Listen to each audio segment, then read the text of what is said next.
Oi, Onara. Bom dia! Tudo bom? Bom dia. Tá bom pra escutar aí?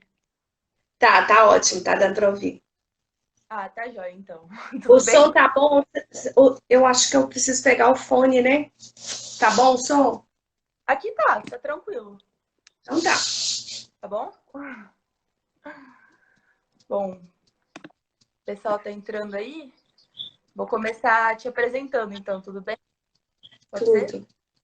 Então, Pode. vamos lá. Bom, então hoje aqui na Liga a gente tá trazendo a Ionara, né? Ela é psicóloga, doutora em psicologia pela Unesp Assis, com estágio sanduíche na República Dominicana, ONU Mulheres. Professora adjunta da Universidade Federal de Goiás, Regional Goiás, e professora da Universidade Paulista, Unip, Campus Flamboyant Goiânia. Psicóloga do Núcleo de Vigilância às Mulheres e Promoção da Saúde, Secretaria Municipal de Saúde da Cidadania de Goiânia. É pesquisadora do Núcleo de Estudos sobre Violência e Gênero da Unesp Assis.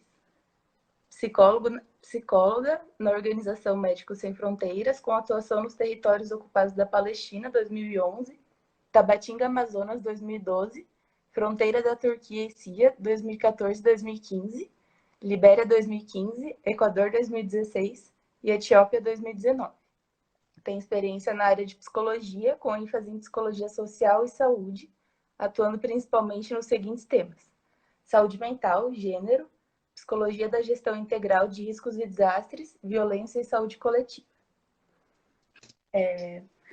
Bom, Ionara, a gente pensou em começar com algum tipo de contextualização, assim, do que a gente está vivendo agora, a partir da sua perspectiva, da sua experiência, assim. O que seria exatamente esse contexto de calamidade que a gente, pública que a gente está, levando em consideração a portaria que saiu agora, as medidas do Ministério da Saúde e tudo mais. Tá. Bom, então a gente teve o decreto, né, de emergência em saúde pública e depois o decreto, a normativa da Organização Mundial de Saúde sobre a pandemia.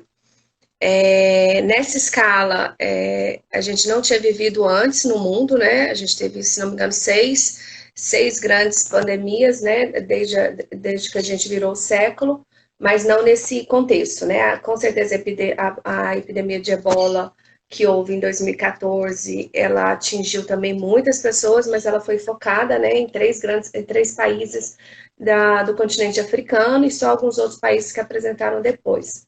Então, nesse contexto, nós que somos da saúde, a gente já tinha vivido outras epidemias aqui.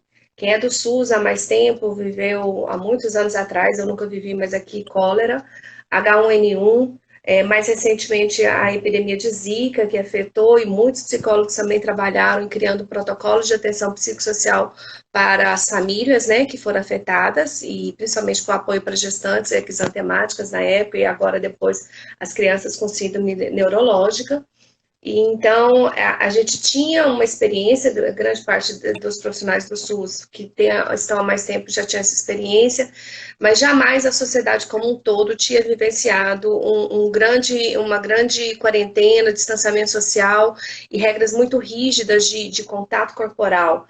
Então, isso é inusitado para grande parte de nós, no sentido de ter modificado práticas de vivência coletiva, práticas de cuidado.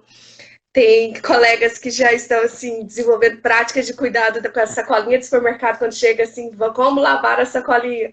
Então tudo modificou para um critério de vamos nos proteger, vamos nos cuidar e vamos cuidar de todo mundo para que a gente consiga salvar mais vidas ainda do que a gente tem visto em outros países e outros colegas tentando, né? Essa é a expectativa que a gente tem nesse momento.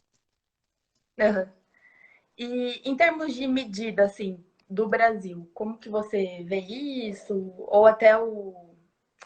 Deixa eu ver o nome da portaria que eu já esqueci. Da A ação 4, 5. Tá Comigo. É.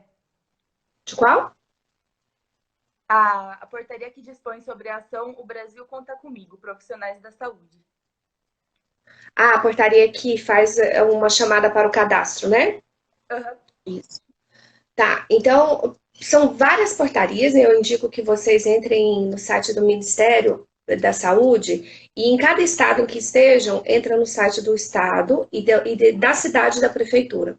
Você vê a avalanche de portarias para entender a lógica de como, na medida em que vai subindo, né, o critério de risco, novas portarias surgem. Para nós é enlouquecedor, porque a gente precisa seguir Ministério, Estado e município. A cada dia, por exemplo, 3 ou 4 portarias ou normativas novas sobem. Normativas antigas, por exemplo, sobre o uso de EPI e biossegurança, só essa normativa, se não me engano, que é a 4 da Anvisa, de 2020, ela já passou por 7 ou 8 reformulações. A cada dia a gente olha ela de novo para ver se entrou uma nova. Então, isso tudo faz com que a gente precise cada vez mais ficar atento a um monte de portarias, e não só essa, e por que dessas, né? Então, vou especificamente nessa que você falou. Eu oriento colegas, e se vocês estagiários, os estagiários que voltaram para algum tipo de atividade, né? Algumas universidades permitiram, principalmente da medicina e da enfermagem, do último ano da residência, né? Eles estão nos hospitais públicos e no HC, recebendo treinamento sobre utilização correta de EPI, os cuidados.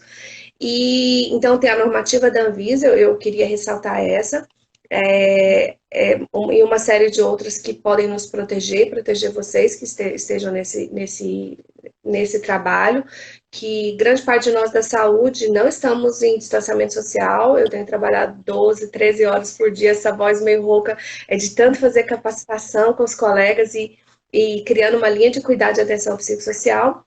Mas essa portaria especificamente que você cita, me deu uma esperança e uma tristeza, sabe? Porque, assim, quando fez a portaria, a gente já imaginava que das perdas que a gente vai ter de colegas, né? Das dificuldades que a gente vai enfrentar, já tem enfrentado na ponta de colegas que são com maiores de 60 anos, de grupo de risco, a gente precisa protegê-los e retirar da ponta, até esse remanejamento ser feito, ainda tem colegas na ponta, e isso é muito sofrido. Então, em cada cidade, cada município estabeleceu os critérios, né? E a gente vai precisar de força de trabalho, sim. Então, foi uma atitude correta, assim como a gente viu em outros países, já de preparar essa força de trabalho que a gente vai precisar. Então, a gente já tinha alguns processos seletivos, vocês já viram vários hospitais que vão abrir, já abriram processos seletivos para contratação, e precisa ser imediata, porque essas pessoas precisam ser treinadas.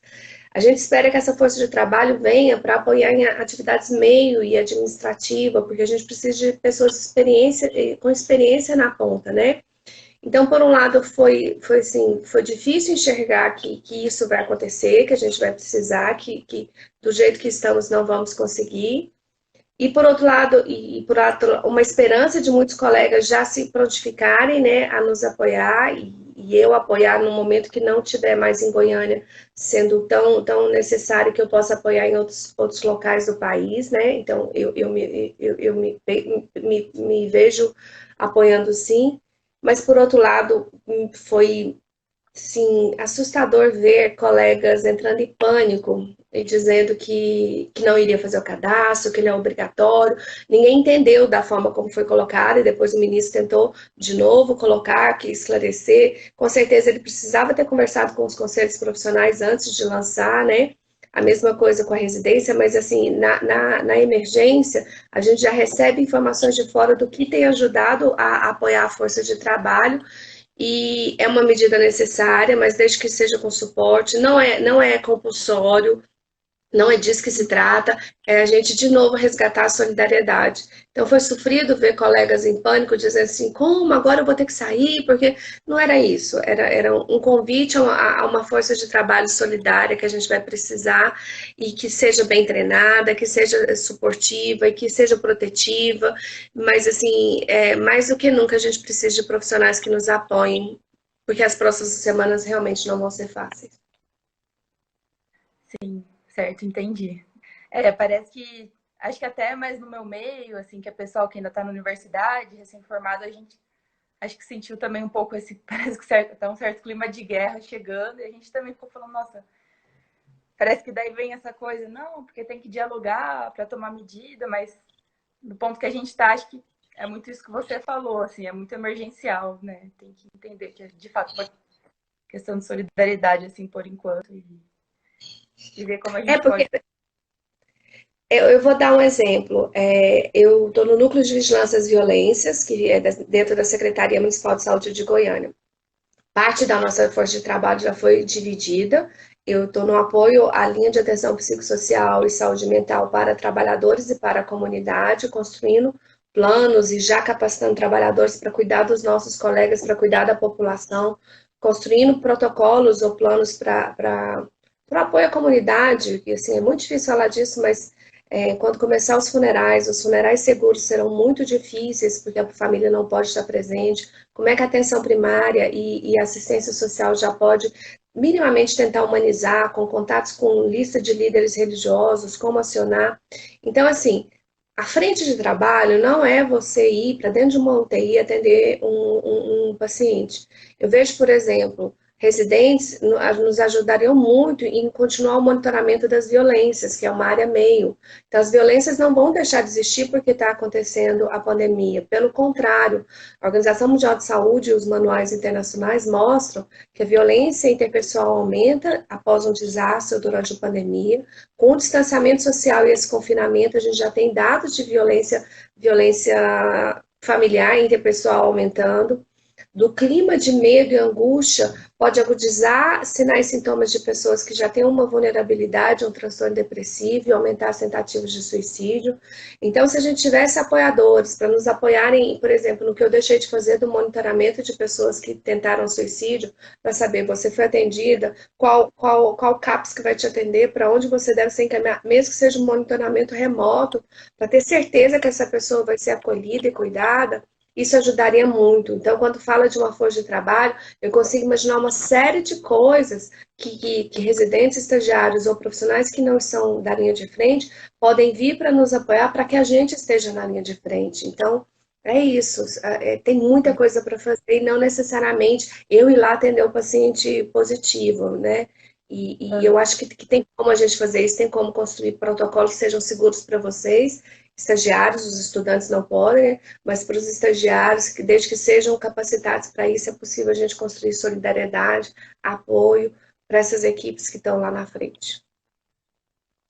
E é muito interessante que você falou assim, e daí, quando a gente pensa em um sentido mais pragmático, assim, por exemplo, a psicologia, nesses casos de violência intrafamiliar, violência doméstica, seriam protocolos de como a gente chegar até essas famílias de uma forma mais segura, levando em conta a questão assim da transmissão, ou seriam novas estratégias de contato?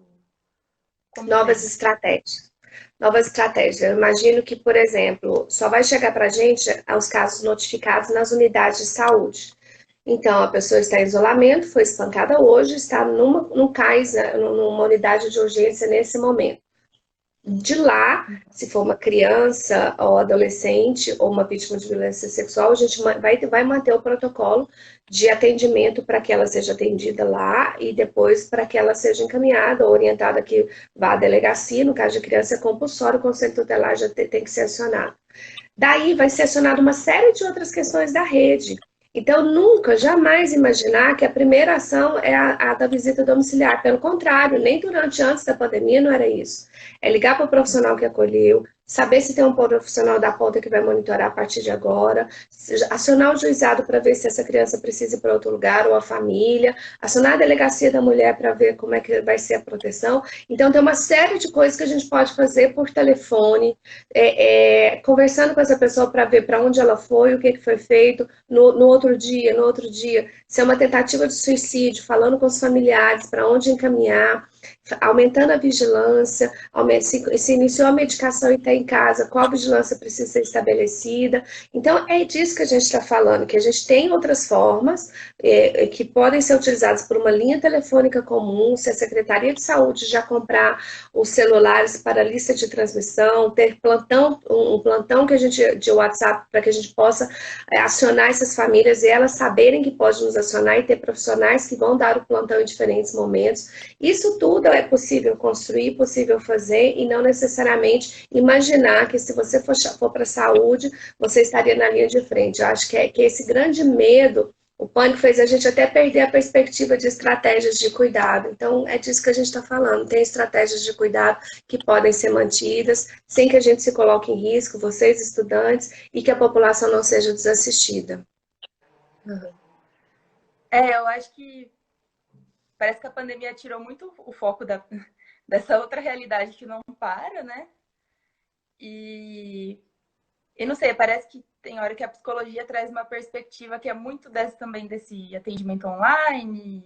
E daí, por exemplo, a gente fica mais o que pode, o que não pode fazer, o que é melhor, como se posicionar nessa situação de calamidade pública, né? Que é um dever ético da gente agir, mas como essa demanda está chegando, assim, parece que é uma coisa que fica menos palpável por ter esse distanciamento físico. Assim. Isso. Eu entendo porque foi colocada como quase uma estratégia pandêmica todos os psicólogos se recolherem no atendimento online. Porque grande parte dos psicólogos que estão no consultório liberal, eles só faziam atendimento presencial. Para nós do SUS e do SUAS, essa realidade já era outra. A gente trabalha com outros paradigmas, o da psicologia social, psicologia comunitária, psicologia da saúde social. Então, a gente já tinha paradigmas de um contato que era de matriciar, de fazer algo em rede, de estabelecer contato. Então, a atenção psicossocial, ela é nutrida por essa lógica de rede, que não sou eu, psicólogo, o ponto principal da rede, mas com certeza eu sou um ponto articulador da rede. Então, para nós que somos da saúde e da assistência social, essa lógica de trabalho em que a gente cria alternativas para o cuidado, ela já existia. Então, quando grande parte da população de psicólogas e psicólogos que da área do consultório clínico, da clínica individual, foram impedidos, né? Na verdade não foram impedidos, foi recomendado o distanciamento social. Aqui, pelo menos, o decreto aqui no estado de Goiás manteve que clínicas e hospitais e clínicas psicológicas podem continuar o atendimento, desde que se mantenha a distância e não em locais arejados. E aí foi uma confusão, porque assim, se fosse um caso muito grave, a gente tem que avaliar o risco dessa pessoa se deslocar, se ela vai sair de ônibus para vir aqui, então eu tenho que tentar manejar para o online. E colegas falaram que muitas pessoas não aceitaram fazer essa migração para o online.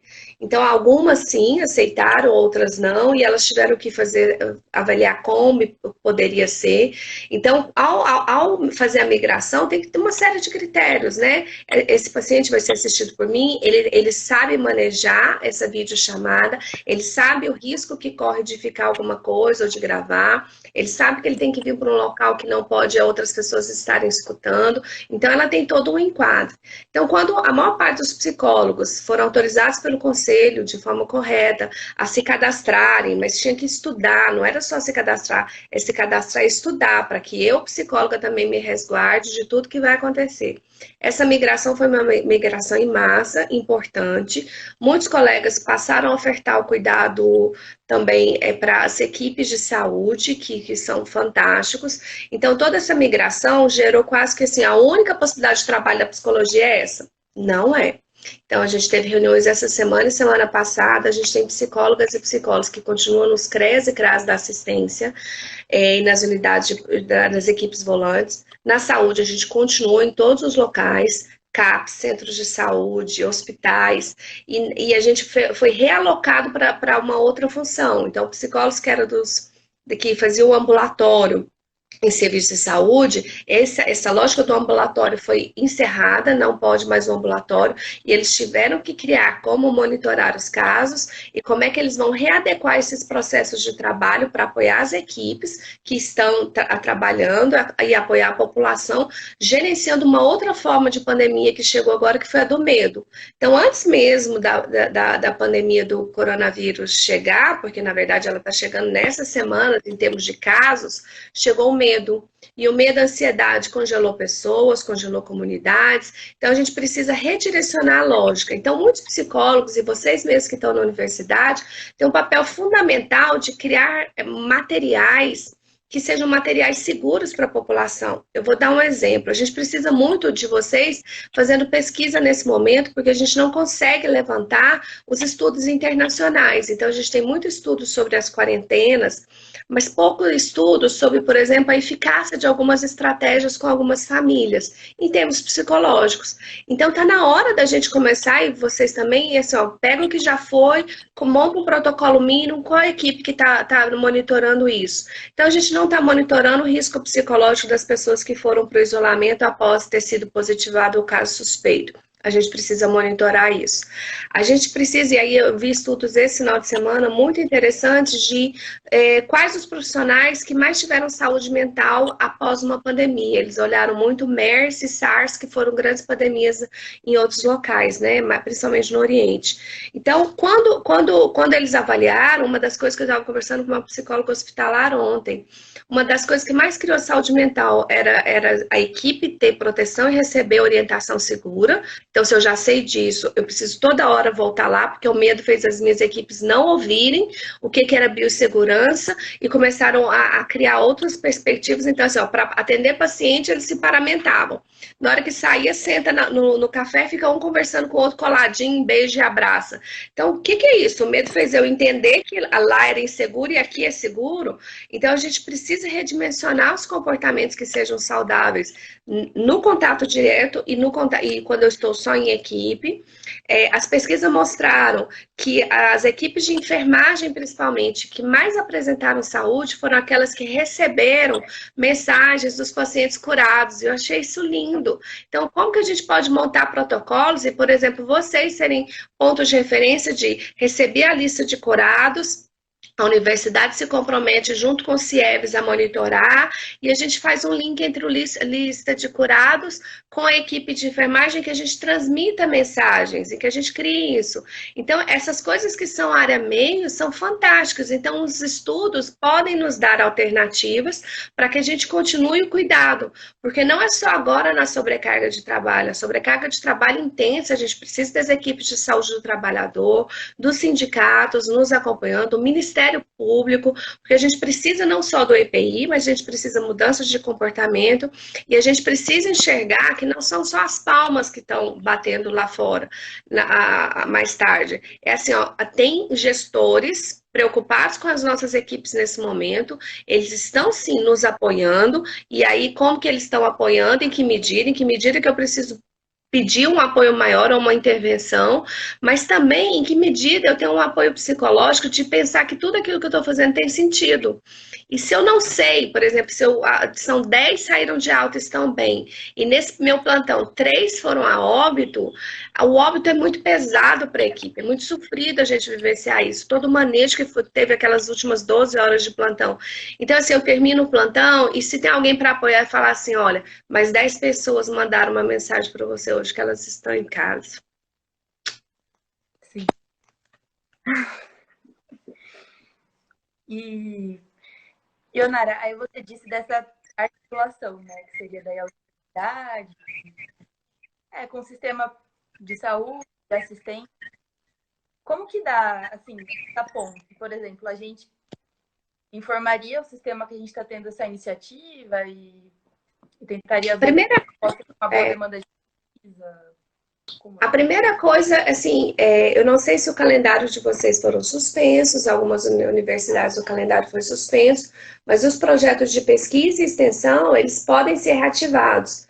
Então, se você já tem como referência alguns professores que já estão envolvidos em pesquisa ou extensão, ou se tem muito interesse, sejam professores da área organizacional que podem cuidar da área de motivação e saúde do trabalhador, acione esses professores, constroem um projeto de pesquisa e eles podem entrar em contato com as secretarias de saúde e oferecer esse apoio. Ou mesmo ele pode ir até lá e ouvir que tipo de apoio vocês precisam. Porque eu vejo tem hora que as equipes são tão corridas que elas nem conseguem pedir ajuda. Então, assim, não é já ofertar alguma coisa pronta. No mínimo, seria que esse professor pudesse ouvir e falar o que vocês precisam, vou voltar para a universidade e ver que recursos eu tenho. Aqui na cidade de Goiânia teve uma iniciativa que foi fantástica, porque a gente já tinha o telemedicina, e vários de vocês já têm o telemedicina em vários municípios. E o telemedicina tinha um foco, que era dar o apoio, orientando profissionais que não estão na cidade, aqui no nível central, e colocando profissionais especializados para dar apoio às equipes de saúde da família, principalmente do interior. E a Universidade Federal de Goiás tinha o telemedicina pronto com as, chamamos baia, mas eu acho tão feio, tipo pequenos gabinetes em que tinha a possibilidade de ficar uma pessoa por lá. Então, numa ação da Secretaria de Saúde, junto com a Faculdade de Medicina da Universidade Federal de Goiás, foi criado que os profissionais que estavam na ponta, que tinham mais de 60 anos, com morbidade, eles já viriam para cá, foram treinados para que o telemedicina passasse a receber a lista dos CIEVs, que é quem recebe os positivos e os suspeitos, para que iniciasse o monitoramento diário. Então, por exemplo, na semana passada foram mais de 500 casos suspeitos, que foi para o telemedicina e tinha mais de 16 profissionais ligando todo dia para a pessoa, em que a gente já tinha um prontuário pronto e perguntando, de ontem para hoje, você teve febre, tosse, foi melhor ou pior, agravou? Porque você vai monitorando. E isso é essencial porque a pessoa precisa sentir que ela foi para o isolamento, tem equipes preocupadas com ela e com a família, avaliando o risco, e ao avaliar o risco, em que momento a equipe vai falar, agora você precisa ir para uma unidade de saúde.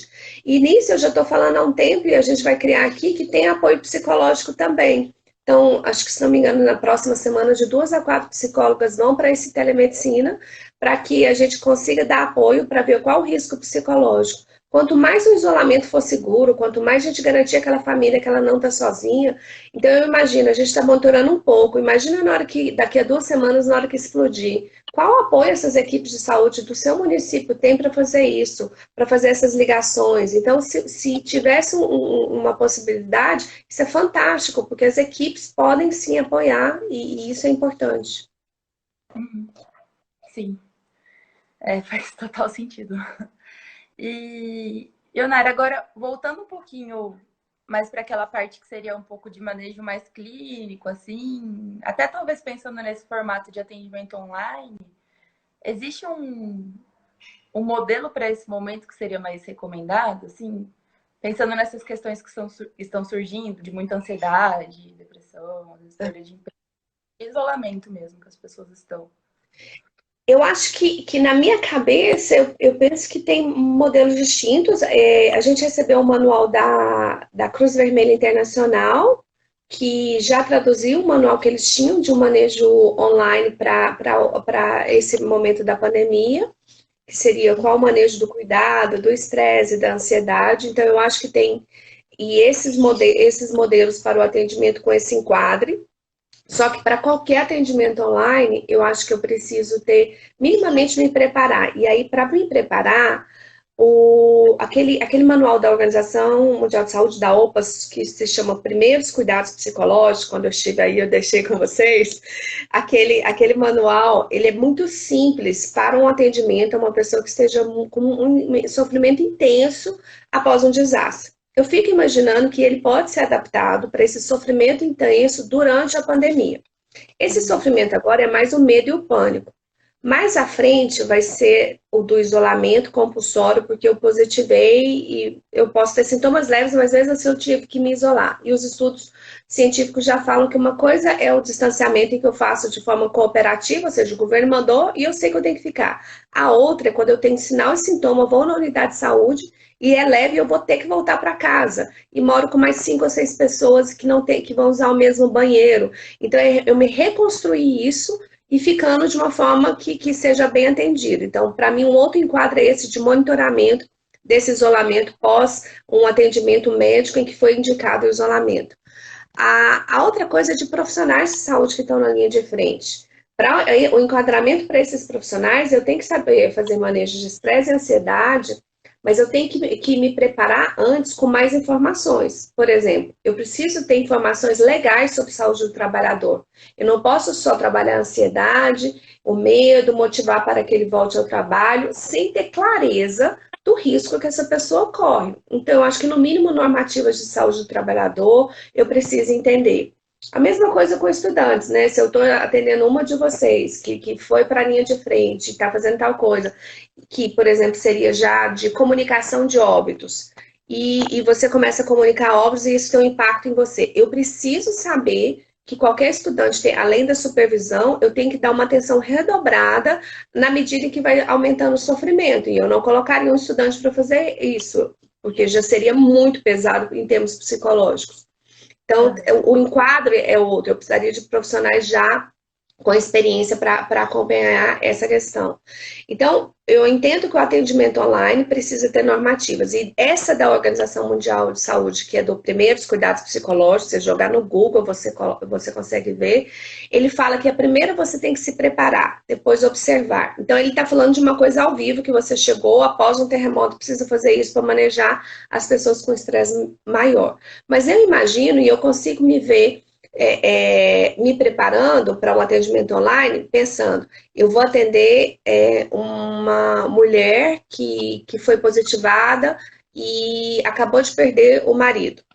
O que eu preciso saber? Eu preciso saber das informações de onde ele está, eu precisaria saber qual o protocolo para o funeral, eu preciso saber onde ela está e como é que eu vou quebrar o sigilo, porque ela vai precisar de apoio em algum momento, eu preciso saber avaliar o risco para depressão e ansiedade, então eu preciso saber disso tudo. Então, como eu me preparo para esse caso? Então, da sua pergunta, é assim, existe uma preparação única? Não. É uma preparação, no mínimo eu tenho que estar muito bem informado, no mínimo eu tenho que saber o que é fake news e não é, mas eu preciso me preparar também com conhecimento para cada sujeito que eu for atender, para que eu entenda a realidade material daquele sujeito. O medo e a ansiedade que vieram agora veio de um pânico generalizado. E aí a gente precisa se preparar para isso. O da próxima onda agora é de uma sobrecarga de notícias sobre morte, sobre sofrimento, também real, mas que eu preciso manejar isso com o meu paciente. Então, se era um paciente deprimido há muito tempo, que está em casa, está tudo bem, mas o medo vai subindo, eu vou ter que manejar a depressão dele e manejar o controle de acesso a essas informações, como é que ele vai garantir ao atendimento e saber o momento em que esse atendimento não pode ser mais online e encaminhar ele para o atendimento presencial numa unidade de saúde mental, que possivelmente serão os CAPs. Entendi. Ionara, eu não sei se você quer falar mais alguma coisa, assim, porque eu tentei. Eu acho que primeiro dar os parabéns pela iniciativa de vocês. Acho muito legal. A gente estava conversando desde durante a semana. Eu falei, durante a semana não dá, mas no final de semana é legal. Porque eu acho que. As azucrinações de você. A gente fica tão feliz com a sua participação, por atividade. Obrigada mesmo, viu? Esse for de domingo aí, coitada, rouca, tipo. Mas é muito importante. Eu estava no meio da faxina, essa cara, eu parei no meio da faxina, tinha uma entrevista, mas eu queria dar os parabéns, dizer que a iniciativa do grupo de vocês desde o ano passado já foi uma iniciativa de pensar sobre desastres ou pandemias, né? E de vocês como estudantes avaliarem isso.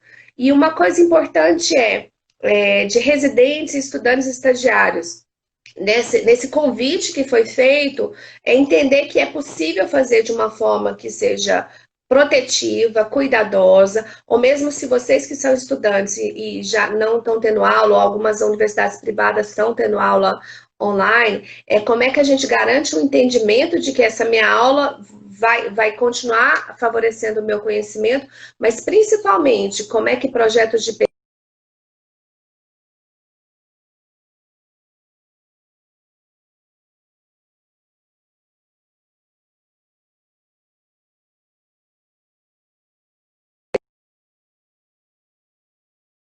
fazer pesquisa nesse momento, então é importantíssimo fazer pesquisa de prontuários, quais são os sinais e sintomas psicológicos que vão aparecendo, ou pesquisa com as pessoas que estão no isolamento. Então é um momento de não só cuidar, mas produzir conhecimento. Então eu acho que é fundamental a iniciativa de vocês para ter sim, uma tempestade de ideias assim. Tem como a gente fazer coisa? Tem. Estamos isolados, distantes, mas é muito legal imaginar que é possível trabalhar e construir conhecimento, e a universidade é fundamental nessa hora. A gente conta com vocês. Obrigada pela oportunidade.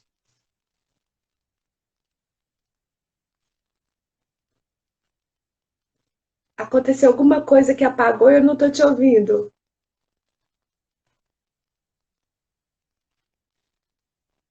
Ai, não está me ouvindo? Não? Então, falar só tchau.